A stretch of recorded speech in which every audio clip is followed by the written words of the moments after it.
देखिए, mutual rights and duties का मतलब पार्टनर्स की आपसी राइट्स और ड्यूटीज आपस में। देन थर्ड पार्टी के साथ उनका रिलेशनशिप कैसा है। Then does a partner have any implied authority? Implied authority means not everything needs to be expressly stated. Some things are very much obvious that a partner, being a partner, can do. So that is covered under implied authority. But what happens if some implied authorities are taken away, or some more authorities are, to be implied by the partner and applied in a wrong manner? So ये सारी चीजें implied authority में आती हैं। Then admission, कोई नई partner का लाना। Then liabilities to third parties, कि अगर मैं पार्टनर हूँ तो मेरा रिस्पॉन्सिबिलिटी टुवर्ड्स थर्ड पार्टी क्या रहेगा। मेरा कोई कंडक्ट है रॉन्गफुल राइटफुल, या दूसरे पार्टनर का कोई कंडक्ट है रॉन्गफुल राइटफुल उसमें।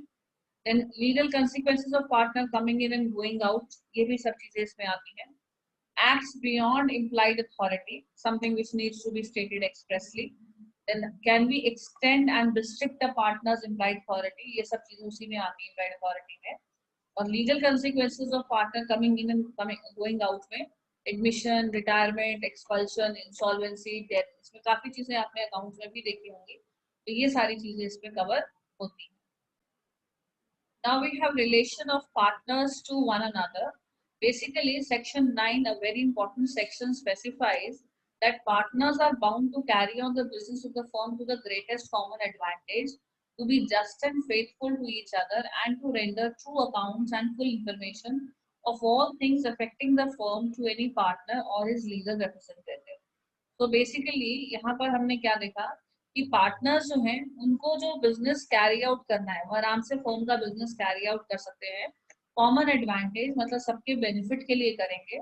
आपस में वो जस्ट और फेथफुल रहेंगे, ठीक है, सबके साथ फेथफुल रिलेशन रखेंगे अपने पार्टनर्स के साथ। और ट्रू अकाउंट जो है रेंडर करेंगे, पूरी इंफॉर्मेशन रेंडर करेंगे जब भी उनसे मांगी जाएगी, जिससे कि उनको किसी और पार्टनर को या किसी लीगल रिप्रेजेंटेटिव को किसी भी तरह की प्रॉब्लम ना आए। तो उन सभी मैटर्स से रिलेटेड जिनसे इन तीनों को इफेक्ट पड़ सकता है, तो ये सारे ट्रू अकाउंट्स और इन्फॉर्मेशन प्रॉपर्ली मेंटेन करेंगे। तो बेसिकली जो पहला पॉइंट है ये जनरल ड्यूटीज का पॉइंट है कि generally they will what they will do is they will do whatever is beneficial for the firm. तो यहाँ पर भी यही चीज एनालिसिस में लिखी है कि ग्रेटेस्ट कॉमन एडवांटेज उन्होंने कंसीडर करना है और उनको पूरी पूरी इंफॉर्मेशन देनी है पार्टनर को या लीगल रिप्रेजेंटेटिव को, जो भी इंफॉर्मेशन उनको लगता है कि फर्म को इफेक्ट कर रही है। अटमोस्ट गुड फेथ उनका होना चाहिए। अकाउंट्स रेंडर करने हैं, but where some of the accounts are kept by one of them, prima facie he would be the proper person to explain and give full information. So if amongst 10 people only one is maintaining accounts, then I cannot expect all other 9 also to give me accounts because they themselves don't have it. So only somebody who has it and who has authority to maintain will be answerable for the accounts. In case everybody is maintaining, then everybody has to do. In a transaction between partners for sale and purchase of a share in the business, if one of them is better acquainted with the accounts than another, it is his duty to disclose all material facts. So same way, supposing कुछ भी हमारा cell या purchase का बात होती है, और अगर एक पार्टनर है जो लेटर से वो क्वालिफाइड चार्ट अकाउंटेंट है या क्वालिफाइड सीएस है या क्वालिफाइड सीएफए है, उसको अकाउंट्स के बारे में ज्यादा बेहतर जानकारी है, तो उसको मटेरियल फैक्ट्स डिस्क्लोज करने हैं। ये सेक्शन 9 था जो जनरल ड्यूटीज का सेक्शन था। इसके बाद अपना आता है section 10। Section 10 talks about fraud.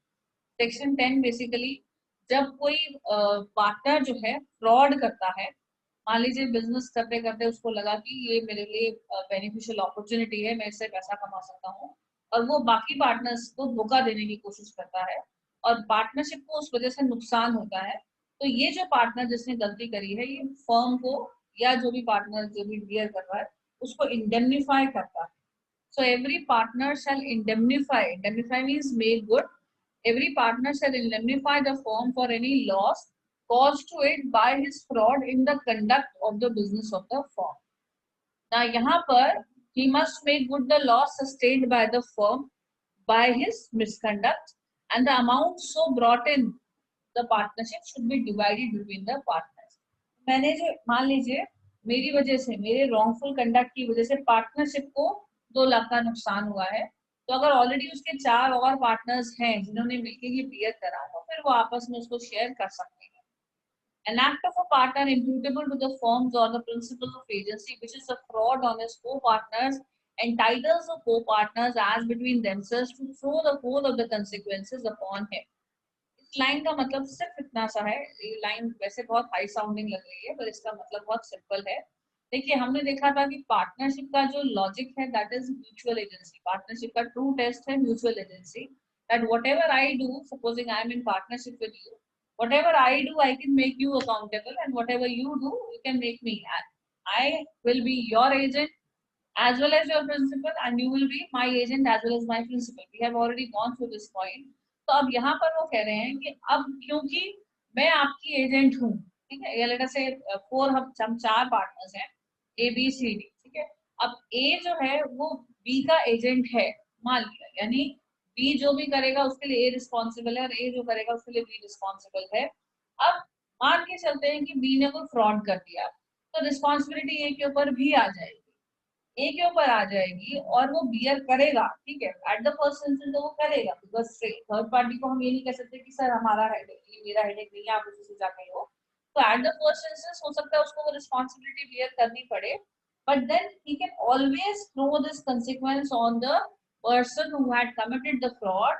यानी एक बार तो वो पेमेंट कर देगा आउटसाइड पार्टी को जिसके साथ गलत करके आया है बी, लेकिन फिर उसी पेमेंट को इंडेमनिफाई करवा सकता है वो बी से।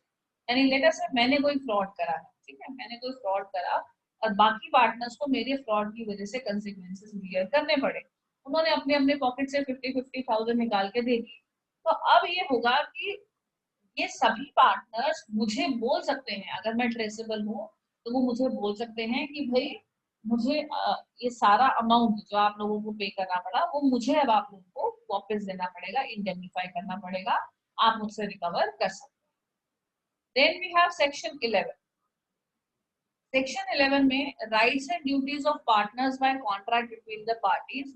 इसमें ये लिखा है कि आप, क्योंकि हमने देखा है कि जो पार्टनरशिप है ये एग्रीमेंट बेस पे ही चलती है, ठीक है, हमारा जो पार्टनरशिप है ये म्यूचुअल कंसेंट म्यूचुअल एग्रीमेंट पे चलता है।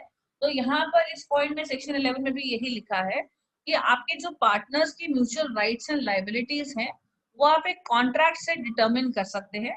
ये कॉन्ट्रैक्ट आपका रिटर्न भी हो सकता है, यानी एक्सप्रेस वगैरह भी हो सकता है, इम्प्लाइड भी हो सकता है। इम्प्लाइड का मतलब कि आप, लेटर से मैं आज कुछ काम कर रही हूँ और आप मेरे पास आए और आपने कहा चलो थोड़ी सी मैं हेल्प करा देती हूँ, वो धीरे धीरे करके आपकी जो हेल्प है वो मेरे साथ पार्टनरशिप बन गई। आज आपने एक काम करा, फिर दूसरा करा, फिर उसके बदले में आपके साथ मैंने कुछ प्रॉफिट शेयर करे, फिर इस तरह से हो गया कि हम आधा आधा काम बांट के शुरू हो गए। हमने कभी ये जरूरी नहीं समझा कि भाई हम इसको रिटर्न में एग्जीक्यूट करें या इसको कोई पर्टिकुलर बड़ी से नाम दे कि हाँ जी हम पार्टनरशिप में हैं। We continue doing the business because it was going quite good enough.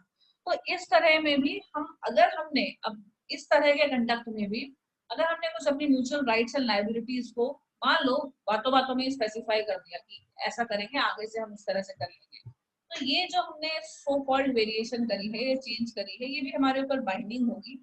तो कभी भी हम कोर्स ऑफ डीलिंग से इम्प्लाइड तरीके से भी पार्टनरशिप एंटर इनटू कर सकते हैं, एक्सप्रेस तरीके से भी एंटर इनटू कर सकते हैं, और कभी भी वेरिएशन करानी हो तो वो भी एक्सप्रेस या इम्प्लाइड किसी भी तरीके से हो सकता है। So such a contract may be varied by consent, but obviously of all the partners. ठीक है, consent of all the partners, and such consent again may be expressed or implied by a course of.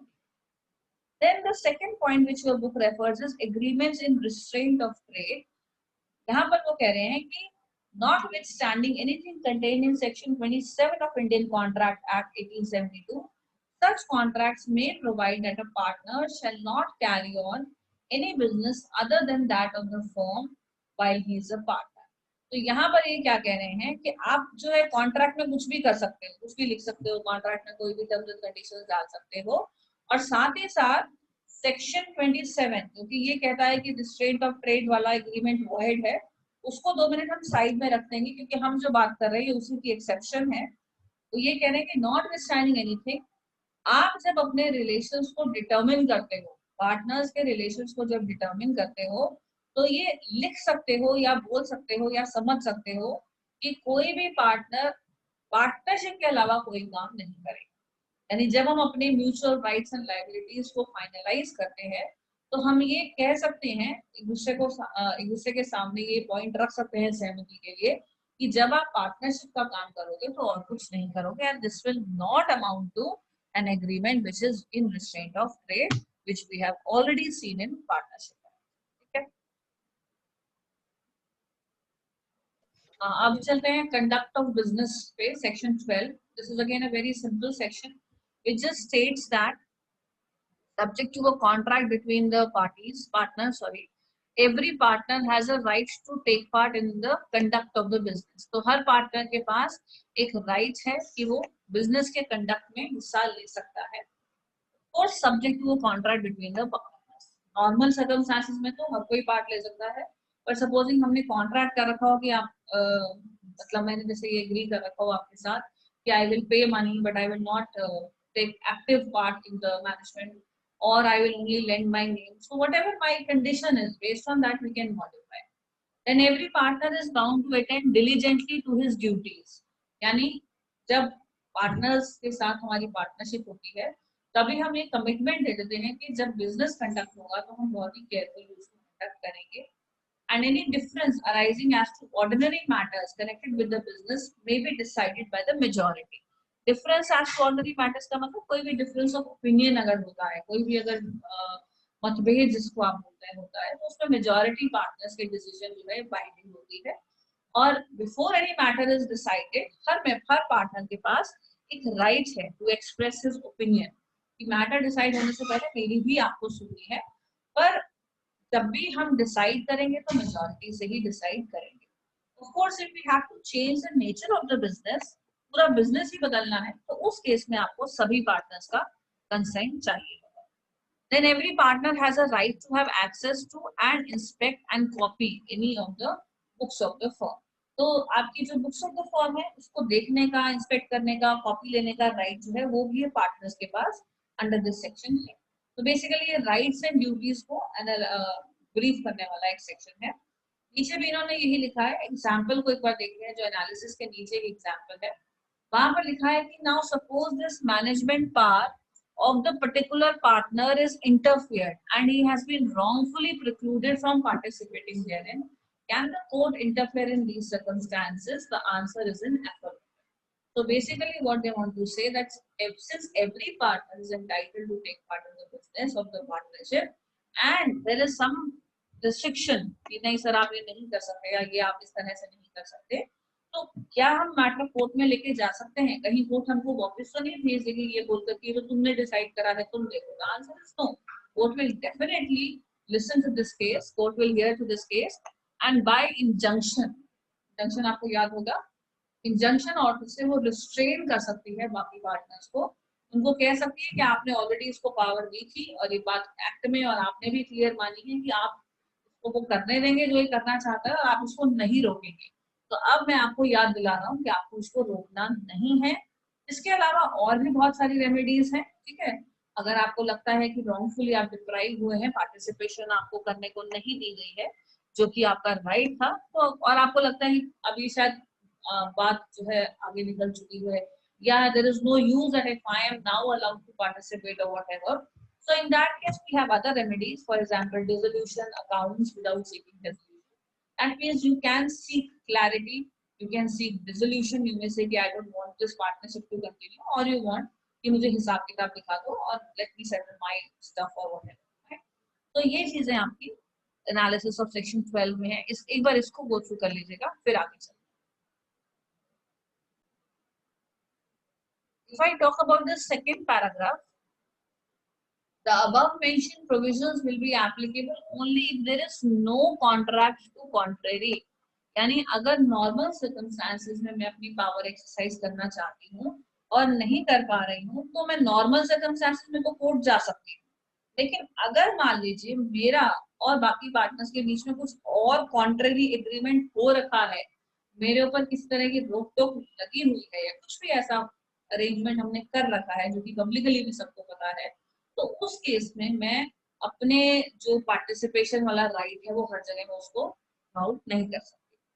It is quite common to find a term in partnership agreements which gives only limited power of management। Limited power of management कई बार हम देखते हैं कि partners को दी हुई है to a partner, or a term that the management of the partnership will remain with one or more of the partners।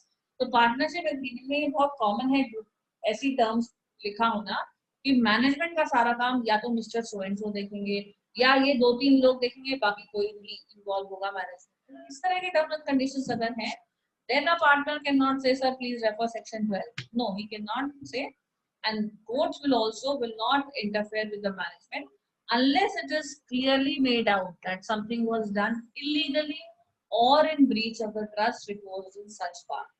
तो court तब तक इंटरफेयर नहीं करेगी जब तक ऐसा लगे कि भाई जो पार्टनर्स को हमने दिया था, भरोसा जिनके ऊपर हमें था और जिनको हमने राइट दिया था मैनेज करने का, उन्होंने उस राइट को मिसयूज करा या फिर किसी इनमें से ही किसी पार्टनर ने कोई काम इलीगल करा, तब कोर्ट आ सकता है। यानी नॉर्मल सर्कमस्टेंसेस में अगर हम शुरुआत से इसको देखें स्टार्टिंग से, every partner has a right to take part in the business. ठीक है, हर पार्टनर के पास राइट है, क्योंकि पार्टनरशिप हमने देखा कि it is a same thing, almost same thing.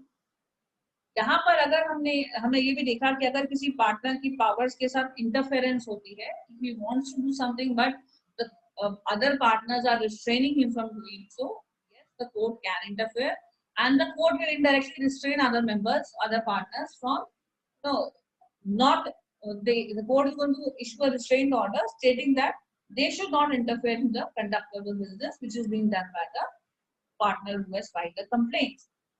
However, if there is a contract which is contrary, is in place, there is a contract to the contrary, that means, let us say there is a clause in the partnership agreement which entitles only one partner to look after the management, or maybe a set of 2 or 3 partners to look into the management, or a vice versa clause that only these two and no other, or apart from this, everybody will look into the management. So whatever the clause may be worded like, if there is somebody who's been excluded and somebody who has been included, then those who are excluded cannot take the plea of section 12. They cannot say, sir, we have a right under the act, because the act very clearly says subject to the contract. Okay, very clearly says subject to the contract, the contract. Second right is right to be consulted. Right to be consulted का मतलब जब भी कभी कोई difference arise होता है, जब भी कोई डिस्प्यूट अराइज होगा, तो जो पार्टनर्स हैं उनके पास ये राइट होगा कि उनसे सलाह मशवरा की जाए, उनसे कुछ डिस्कशन किया जाए। And as we have seen that majority of the views are the views which need to be considered, thoroughly considered rather, majority of the views के बिना कोई भी डिसीजन नहीं होगा। ठीक है, every partner shall have the right to express his opinion before the matter is decided, but no change we have already seen, business में change करना है तो सभी partners का consent आपको चाहिए। रूटीन मैटर्स में मेजॉरिटी प्रिवेल करता है, मेजॉरिटी को भी गुड फेथ में ही करना है और एवरी पार्टनर्स को कंसल्ट करने की कोशिश करनी है। A forced majority rule will not apply when there is a change in the nature of the firm itself. In such a case, the unanimous consent of the partners is needed. They have just repeated the same point. Go through point number 2 and 3. If there is any doubt, we can discuss. Third point, right to access to books. Books means books of accounts. इसमें एक चीज बहुत important है कि every partner means चाहे वो active हो चाहे वो स्लीपिंग हो, every partner is entitled to have access to the books of the firm and to inspect and take out copy ले रहा मतलब कि वो एक्सेस भी कर सकते हैं, इंस्पेक्शन भी कर सकते हैं और अगर वो चाहें तो फोटो कॉपीज भी ले सकते हैं, लेकिन ये राइट उनको बोनाफाइड एक्सरसाइज करना है। ठीक है जी, तो ये जो आपने अभी राइट्स देखे थे, इनका एक बार नाम दोबारा से देख लेते हैं। देखिए, सबसे पहले लास्ट तो यही था हमारा right of access to books, इससे पहले राइट टू बी कंसल्टेड देखा आपने, और उससे पहले आपने देखा right to take part in the conduct of the business. अब चलते हैं म्यूचुअल राइट्स एंड लायबिलिटीज पे। Subject to a contract between partners, देखिए पहले ही बोल देते हैं लोग सब्जेक्ट टू अ कॉन्ट्रैक्ट, मतलब हम तो एक वाइडर पर्सपेक्टिव दिखा रहे हैं, आप उसको नैरो डाउन करना चाहते हो आप कर सकते हो। ठीक है, so subject to a contract between the partners, the partner is not entitled, keep this in mind। अब आप देखोगे काफी सारे आपके अकाउंट्स के जो रूल्स एंड रेगुलेशंस आप अभी तक कर रहे थे उसका रैशनल आपको मिलना शुरू होगा। A partner is not entitled to receive remuneration for taking part in the conduct, यानी क्वेश्चन में दिया होता है तभी हम डालते हैं, अदरवाइज अपनी मर्जी से उसको रेमुनरेशन नहीं डालते, इसीलिए क्योंकि अगर उसको बोला गया है तभी उसको रेमुनरेशन मिलेगा, नहीं तो उसको नहीं मिलेगा। प्रॉफिट्स में आपने देखा होगा इक्वल कंट्रीब्यूशन होता है। ठीक है, तो आप इक्वल कंट्रीब्यूशन ऑफ प्रॉफिट्स और इक्वल कंट्रीब्यूशन टुवर्ड्स लॉसेस जो हम देते हैं वो इसीलिए देते हैं क्योंकि सेक्शन 13 ये कहता है कि अगर आप चाहो तो रेशो चेंज कर सकते हो, पर अगर आपने कुछ नहीं चेंज किया तो इसी रेशो में आप चल सकते हैं, इक्वल रेशो में आप चल सकते हैं। इंटरेस्ट ऑन कैपिटल मिलेगा और out of profits where a partner is entitled to interest on capital such interest shall be payable only out of profits. So point here is where, अगर आपने लिखा है कि इंटरेस्ट ऑन कैपिटल मिलेगा तो profit से मिलेगा, लेकिन अगर कुछ नहीं है तो नहीं, you have to specify. Partner making for the purpose of the business any payment or advance beyond the amount of capital he has agreed to subscribe is entitled to interest thereon at the rate of 6% per annum। यहाँ पर ये क्या बोल रहे हैं कि जब आप ये सब आप प्रैक्टिकल क्वेश्चंस में देखते हो कि जब भी कोई एडवांस लोन देता है पार्टनरशिप फर्म को तो उसके ऊपर उसको 6% इंटरेस्ट मिलता है, ठीक है, 6% पर एनम का इंटरेस्ट मिलता है। और ये इन्होंने नहीं बोला कि वेयर इट इज सो, ठीक है, यहाँ पर मतलब इंटरेस्ट ऑन कैपिटल आपने देखा होगा क्वेश्चन में जब दिया होता है तभी आप करते हैं, और ये जो इंटरेस्ट ऑन किसी भी तरह का लोन अगर आप बोलेंगे beyond the amount of capital अगर कोई पार्टनर करता है तो वहां पर तो आप डाल देते हैं 6% अनलेस एक्सक्लूडेड, तो वही चीज यहाँ पर बता रहे हैं। Then E point is a firm shall indemnify a partner in respect of payments made and liabilities incurred by him in the ordinary and proper conduct of the business। तो यानी अगर मैं एक पार्टनर हूँ, मैंने कुछ नॉर्मल सर्कमस्टांसेस में ordinary and proper conduct of business करते हुए कुछ एक्सपेंसेस अपनी पॉकेट से बियर करे हैं तो मुझे पार्टनरशिप की तरफ से इंडेमनिफिकेशन मिलेगा। मैंने कुछ खुद से पेमेंट करा है, पेट्रोल एक्सपेंसेस हो गए या मैंने कोई रॉ मटेरियल परचेज करा तो अपनी पॉकेट से उसका मनी पे करा, whatever I have incurred I should be reimbursed as long as it is subject to contract between the parties partners again. हो सकता है कि हमारी एग्रीमेंट में ये लिखा हो सकता है ये लिखा हो कि पेट्रोल का खर्चा नहीं मिलेगा, anything can be excluded, anything can be included, but definitely ये हम नॉर्मली नहीं डालते कि कुछ भी कर लो तुम्हें कुछ नहीं मिलेगा, जेन्युइन खर्चे भी कुछ नहीं मिलेंगे, सिर्फ प्रॉफिट मिलेगा, ऐसा हम नॉर्मली नहीं मानते हैं बिकॉज इंडेमनिफिकेशन का जो कॉन्सेप्ट है वो lose out. In doing such act in an emergency for the purpose of protecting the firm from loss, as would be done by a person of ordinary prudence in his own case under similar circumstances। If I am a partner, let us say I am at the godown जहाँ पर partnership का सारा सामान पड़ा है और वहाँ पर कुछ फायर ब्रेकडाउन हो गया या कुछ भी हो गया, वहाँ पे थेफ्ट हो गया, रॉबरी हो गया, और मैंने अचानक से कुछ एक्सपेंसेस अपने पॉकेट से इनकर करके ये सारा लॉस कम करने की कोशिश करी, या फिर मैं एक ट्रांसपोर्टर के साथ जा रही हूँ, मुझे कुछ मुंबई तक डिलीवर करवाने हैं, रास्ते में कुछ प्रोटेस्ट हो रहे हैं और मैंने उसको वहीं पे सेल ऑफ कर दिया, तो अगर ये मेरा सामान होगा तब भी मैं अगर वही एक्शन लेती जो मैंने लिया अब, और मैंने कुछ एक्सपेंडिचर इनकर करे हैं इस इमरजेंसी सिचुएशन में, तो partnership cannot say that you have exercise beyond authority. Partnership will have to bear whatever expenses I have incurred. And F point is a partner shall indemnify the firm for any loss caused to it by his willful neglect in the conduct of the business of the firm। यानी ये mutual rights की बात है, तो अब यहाँ पर partner की भी ड्यूटी आ रही है कि एज अ पार्टनर अगर मेरी वजह से पार्टनरशिप को कोई नुकसान होता है तो मुझे भी पार्टनरशिप को इंडेमनिफाई करना है, बिकॉज होगा क्या कि मैं कुछ गलत काम करूंगी, उसका बर्डन बाकी सब पार्टनर्स पे आएगा और वो 99% उनको ही बियर करना पड़ेगा। तो वो हमने वो पीछे पड़ा था कि वो लोग मुझसे इंडेमनिफिकेशन मांग सकते हैं, यहाँ पर मेरी ड्यूटीज में भी आ गया कि एज अ पार्टनर मेरी ड्यूटी है मुझे उनको कॉम्पनसेट, दोनों तरफ से इन्होंने प्लग कर दिया कि अल्टीमेटली जो डिफॉल्टिंग पार्टनर है उसको पैसे देने पड़ेंगे, उसी को लॉस बियर करना पड़ेगा। ऐसा नहीं कि मैं भाग गई और आप पीछे से गुजरते जा रहे हैं। Of course if I am not traceable then it's a different story, वो एकदम अलग सिनेरियो चला जाता है, बट हम मान के चल रहे हैं कि मैंने ऐसी गड़बड़ करी है जो कि मेरी अथॉरिटी से बाहर है और मैं अभी यहीं पे हूँ, तो आप लोगों को फ्रंट पे रखा हुआ मैंने, मेरे पास अभी कुछ नहीं है देने को लेटर से, सब आपने बियर कर लिया, बाद में तो मुझसे ले ही सकते हैं बिकॉज ये आपका राइट भी है और इधर से मेरी duty.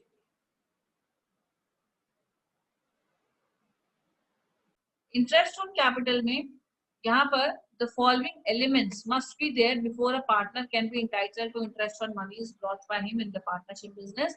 Number one, express agreement or practice of the particular partnership or Number two, any trade custom to that effect or a statutory provision which entitles him to such interest. हमने देखा था ऊपर की इंटरेस्ट ऑन कैपिटल जब provided होता है तभी मिलता है और जितना प्रोवाइड होता है उतना ही मिलता है, पर इसके लिए एक्सप्रेस एग्रीमेंट यानी इसके लिए एक्सप्रेस एग्रीमेंट होना जरूरी है, ठीक है, या फिर कस्टमरी होना, जैसे अभी हमने फर्स्ट पॉइंट में देखा कस्टमरी होना जरूरी है, या फिर एक स्टैट्यूटरी प्रोविजन, लीगल प्रोविजन ऐसा हो जो ये बोले कि हाँ जी इन पार्टनर्स को इन सर्विसेज के लिए या ये जो कैपिटल ये कंट्रीब्यूट कर रहे हैं उसके लिए इनको इंटरेस्ट देना जरूरी है। इंटरेस्ट ऑन एडवांसेस में भी हमने देख लिया 6% पर एनम होता है, and while interest on capital ceases to run on dissolution, the interest on advances keep running even after dissolution and up to the date of payment। यानी क्या होता है कि मान लीजिए आज पार्टनरशिप का डिसोल्यूशन ऑर्डर हो गया, डिसोल्यूशन मतलब आज के बाद से हम लोग एज पार्टनर्स कंटिन्यू नहीं करेंगे। अब आज के बाद से हमें एज पार्टनर कंटिन्यू नहीं करना है, बट हमें अपने अकाउंट्स को सेटल वगैरह तो करने में टाइम लग जाता है, कई बार 6 मंथ्स, कई बार 1 ईयर। तो इंटरेस्ट ऑन कैपिटल तो आज तक ही मिलेगा क्योंकि आज तक हमारी capital as a partnership capital use हो रही थी। आज के बाद की डेट के बाद से इंटरेस्ट ऑन कैपिटल मिलना बंद हो जाएगा, लेकिन क्योंकि लोन दे रखा है हमने किसी पार्टनर ने पार्टनरशिप को, तो क्योंकि वो एक लोन है उसके ऊपर इंटरेस्ट तब तक रन करेगा जब तक कि आप उसको पे नहीं कर, आज ही पे कर देते तो आज ही खत्म। अब 3 महीने बाद जब अकाउंट सेटल होंगे तब आप पे करोगे या 6 मंथ्स बाद दोगे, तो जब उसको पेमेंट दोगे तो जैसे नॉर्मल आउटसाइडर्स को आप ट्रीट करते हो उनको भी तो इंटरेस्ट तब तक ही देते हो, तो इस केस में भी आपको इंटरेस्ट तब तक देना। Then we have right to be indemnified. I think this point we have already taken care of. जैसे अपने सामान की रक्षा वैसे ही पार्टनरशिप की, और अगर कुछ भी उसको करने में मेरा कुछ खर्चा या कॉस्ट बियर होती है then partnership will indemnify, and any wrongful act of a partner then if has been committed then the partner who has done so will be entitled, will be supposed to indemnify the firm. Of the firm, partnership property, this is a very simple section which has been dealt with quite elaborately in this book. Basically ये क्या कहते हैं कि firm की property क्या होती है। Section 14 ये बताता है कि पार्टनरशिप की प्रॉपर्टी है क्या। अगर हम बोलें कि ये चीज पार्टनरशिप की है और ये चीज किसी और की है, तो उसको डिस्टिंग्विश करने के लिए the property of the firm includes all the property and rights and interest in property originally bought into the stock of the firm or acquired by purchase or otherwise by or for the firm or for the purposes and in the course of the business of the firm, and includes also the goodwill of the business। अब एक पहले ही paragraph में काफी सारी चीजें इसमें cover हो गई हैं, और सबसे पहली चीज तो as usual subject to contract, मतलब कॉन्ट्रैक्ट में आपको कुछ और बोलना है तो बोलो, पर नॉर्मली क्या होता है वो एक्ट आपको बताता है। नॉर्मली एक्ट बताता है कि फर्म की जो प्रॉपर्टी है उसमें क्या क्या इंक्लूड होगा, वो सारी प्रॉपर्टी राइट्स और उनमें जो इंटरेस्ट जो कि ओरिजिनली सभी पार्टनर्स लेके आए थे, ठीक है, कोई भी प्रॉपर्टी राइट इंटरेस्ट प्रॉपर्टी जो बाकी पार्टनर्स सभी पार्टनर्स इनिशियली लेके आए थे, ठीक है, उन्होंने फर्म के स्टॉक में उसको इकट्ठा करा, या फिर ड्यूरिंग द पार्टनरशिप, जो in the course of partnership जब जब चल जैसे जैसे वो चलती जा रही थी, तो जैसे जैसे हम अपना काम कर रहे थे साथ साथ में हमने जो प्रॉपर्टी या राइट्स एक्वायर करे वो भी पार्टनरशिप के हो गए। ये जो एक्विजिशन हमने करी है बाय परचेज करी या सेटलमेंट ऑफ किसी डेट के लिए करी, कैसे भी करी, ठीक है, कैसे भी करी वो इसमें आ जाएगी। और ये या तो फर्म ने डायरेक्टली करी है या फिर फर्म के लिए करी गई, ठीक है, या तो फर्म ने खुद से परचेज करी है एक्वायर करी है या फॉर द पर्पस के लिए करी फर्म के, और normal conduct of the business के हिसाब से, यानी कि मतलब विंडफॉल कुछ हमने बैठे बैठे कुछ एकदम सोच लिया, नो, नॉर्मल जैसे बिजनेस के लिए होता है बैठे बैठे भी सोचना है okay, but it should be within you know relation to the business of the firm. We are into let us say textile और सिंपल पेपर मैन्युफैक्चरिंग, और अचानक से हमको लगा कि हम एक बहुत लेट अस हमने बीएमडब्ल्यू ऑडी खरीदी, तो वो होगी तो प्रॉपर्टी ऑफ द फर्म ही, बट देन नेक्सस उसमें प्रॉब्लम हो जाता है कि अगर एक पार्टनर बोलता है कि मेरी है, तो पार्टनरशिप के साथ उसका नेक्सस डेवलप करने में थोड़ी सी दिक्कत आती है। अदरवाइज अगर बाकी सब चीजें फेवर में है कि फंड भी पार्टनरशिप के यूज हुए हैं और एक्चुअली पार्टनरशिप के यूज के लिए ही हमने ली थी, नेक्सस डेवलप हो जाता है तो दिक्कत नहीं आती। Then it includes the goodwill of the business, यानी कि आपकी जो पार्टनरशिप की जो प्रॉपर्टी है उसमें उसकी गुडविल भी इंक्लूडेड होती है। Goodwill means the reputation of the business, which can be later encashed. So, in short, what we can say is that whatever was brought in the beginning, whatever was acquired, and for the purpose of the business of the firm and the goodwill, ये सारी चीजें आपकी property में आ जाती हैं. Unless a contrary intention appears, property and rights and interest in property acquired with or money belonging to the firm are deemed to have been acquired for the firm. तो आपने अगर कोई भी प्रॉपर्टी पार्टनरशिप के पैसे से ली है, कोई भी एसेट पार्टनरशिप की प्रॉपर्टी से लिया है, तो वो एट द फर्स्ट इंस्टेंस तो माना जाएगा कि वो पार्टनरशिप की ही प्रॉपर्टी है. That means if there is a partner who is alleging कि नहीं ये सर ये गाड़ी तो मेरे लिए ली गई थी, ये घर तो मेरे लिए था, ये प्रेमिसेस तो मेरे लिए थे, then he will have to prove how he can say because the money has been taken from the coffers of the partner. Okay? अब इसका थोड़ा सा एनालिसिस भी देखते हैं.